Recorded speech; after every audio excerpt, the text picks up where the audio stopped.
Welcome to another exciting episode of Musa N Show. Here is what we have today. Sanibona, ngibone izindaba zokuthi kunamasosha ala abehambile aye DRC eCongo lapha beyolekelela khona kunempi ekhona. Kodwa ngeshwa ke okwenzekile kunamasosha alimalile lapho alahlekelwa imphefumulo yawo lawa la eSouth Africa aphumile. I-South African National Defence Force ikhiphe statement. Nasi statement isikhiphe nge-25 zikaJanuwari 2025. Isihloko sakhona sithi the South African National Defence Force and counterparts push back the M23 advance towards Goma in the Eastern Democratic Republic of Congo. Bathi emva kwensuku ezimbili kuliwa lapha ne M23 Eastern DRC. Amasosa ase-South Africa alekelele kakhulu ekulweni nalempi. Bathi ke i-M23 balontshe i-full scale of attack. Be-attack ngayo yonke indlela befuna ukutake over lapha iGoma, kodwa abakwazanga ukwenza lokho ngenxa yokuthi bafike bathola ukuthi impi nabi khona kwaba ne-resistance ke bangakwazi ukwenza lokho. Kuyo leyo mpi leyo ke bakwazile ukuthi babahlehlise, bayishaya impi bayihlehlise. Kodwa kuleyo mpi leyo ke uMinister of Defence and Military Veterans uMiss Angie Motshekga, uDeputy Minister of Defence and Military Veterans uMa-General Bantu Holomisa kanye no-Mr Hlophe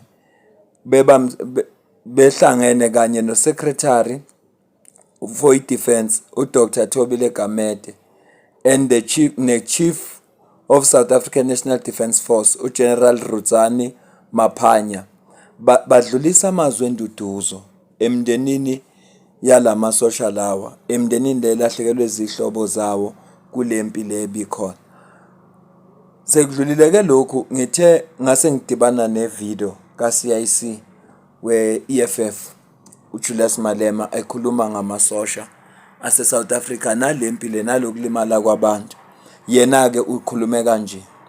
South African deployment of soldiers to DRC is out of order. It must be withdrawn with immediate effect. Not that South Africa is not supposed to deploy in DRC. We're supposed to deploy in DRC and be in the forefront. We just don't have the army. Our army can't look after cabbages. I can't hire them in my farm to go and look after cabbages. We just don't have the army. The ANC has collapsed the army. That's why in the manifesto of the EFF we say we will finance the army and make sure that it's properly trained and the necessary equipment needed for the success of the army is provided. The army has collapsed. How come the AK-47s just enter South Africa with ease? Look at what KwaZulu-Natal has become now, where guns are found with ease.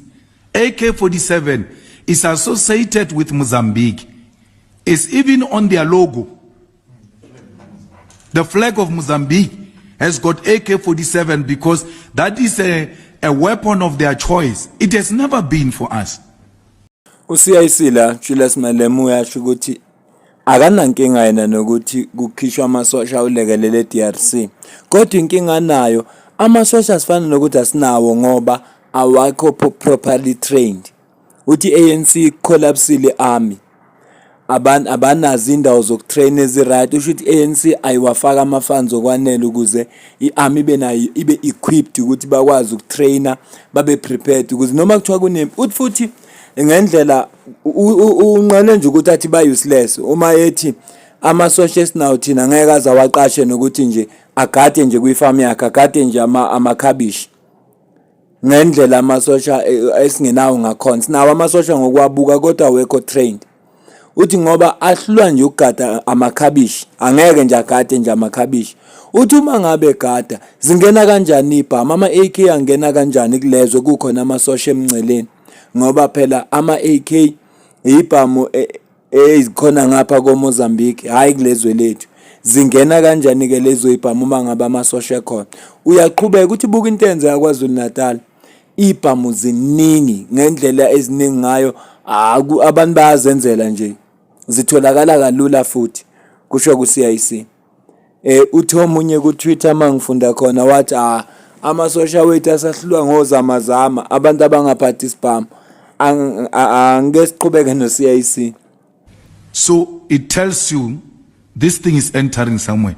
Where is the army? It's not there. There's no army. So they are sent there to be killed because they are not properly trained. They must come back home, and we must stop with any military deployment until we are fit and proper. Just take a walk and look at a South African soldier walking. You see a demoralized man who's carrying a rifle, and you see that rifle is heavy on him.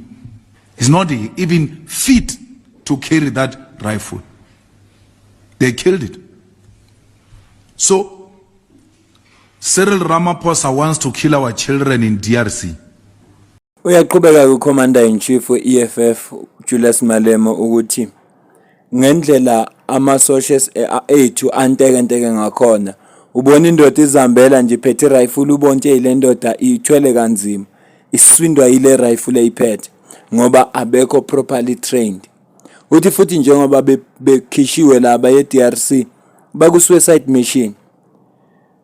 Uyabona uma uzwa lenkulumo eshiwo CIC la bese uzwa kuthiwa sekulimale 9 abantu le-DRC badlule emhlabeni.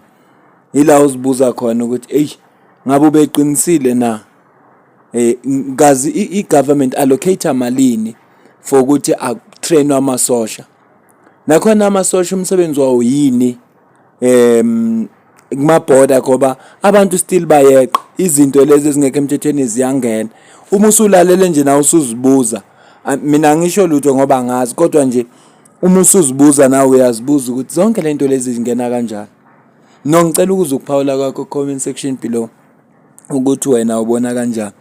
Ngiyacela futhi usubscribe, ulike le video, ishare nabanye. Sizoqhubeka no-CIC kodwa kwenye interview, hayi le akade ekhuluma ngayo, kwenye ke yanamuhla sizoqhubeka naye emveni kwalapho ebese siyivala ivideo. Our soldiers from DRC, not because we don't want to support DRC. What M23 did to us is actually a declaration of war against South Africa. You cannot be killed like that and you don't respond. That is an act of cowardice. Because M23 should know that South Africa is not a place to play. The point I made on the withdrawal of soldiers was that we did not deploy soldiers who are well trained to go and fight the sophisticated soldiers of M23. We just deployed people and we call them soldiers, but they don't have bullets. The reason why our 9 soldiers were killed now is because the person who was appointed, a tender that was appointed to supply ammunition, did not supply ammunition, and our people got killed.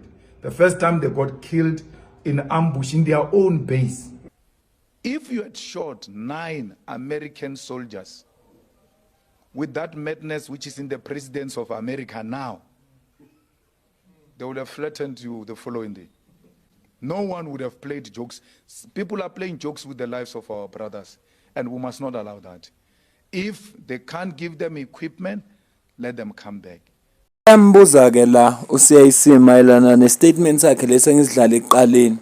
Uzuyasho ukuthi M23 funeka yazi ukuthi njengoba sekulimala amasosha eSouth Africa seyiqala impi neSouth Africa, kodwa ngoba sinawo amasosha, sinabantu nje abathathiwe basuka le kwathiwa ngamasosha, futhi kubhlungu ukuthi ungathatha amasosha wasempini ayobhekana namasosha atrainiwe afundiswe ngempela ngayo yonke indlela. la masosha lawa uqeda ungawanika amabullet. Uthi kunomuntu othola ithenda ukuthi asupply ngamabullet ammunition azange zaba supply babahlasele kuyibase yabo babahlasela lapho bebathola bengenamabullet. Mawilalela nje lento izwakala ibhlungu. Sengathi uhulumeni wethu ngakhona kwenzayo uma uzwa into ezinje ngoba impilo zabantu lezi abantwana babantu abobaba beingane ethizo omalume kwabanye abanye babondla imndeni yabo. Ayikho into ebhlungu kule mindeni elahlekelwe manje uma kuphuma istatement esinje ukuthi bakhishwe la basuwa eDRC bengenazi inhlamvu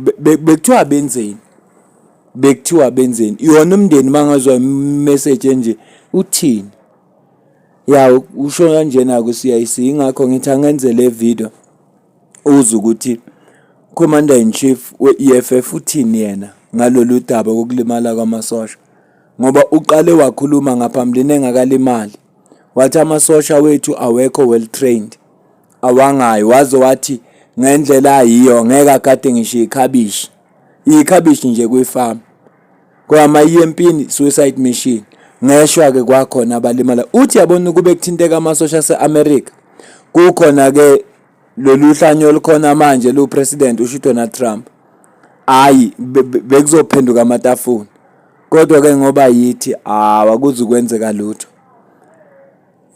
Sengathi ANC uma ngabe kuyiyo ngempela bulalo amasosha ngokunga allocate ama funds ukuze bathole ama facilities right, bathole training proper. Uma ANC kuyiyo ngempela yenza lokho kuzofuneka ishintsho ukwenza ngoba lokho akulithuthukisa izwe. Bekuyilokho nje bengithi angikuveze kule video yamanje. Mina nawe asidibane kwivideo elandelayo. Ungakhohlwa ukusubscribe, ulike, comment, ujoin ne membership. Iqala nje ku R20 ngenyanga ukuya phezulu. Ngiyabonga.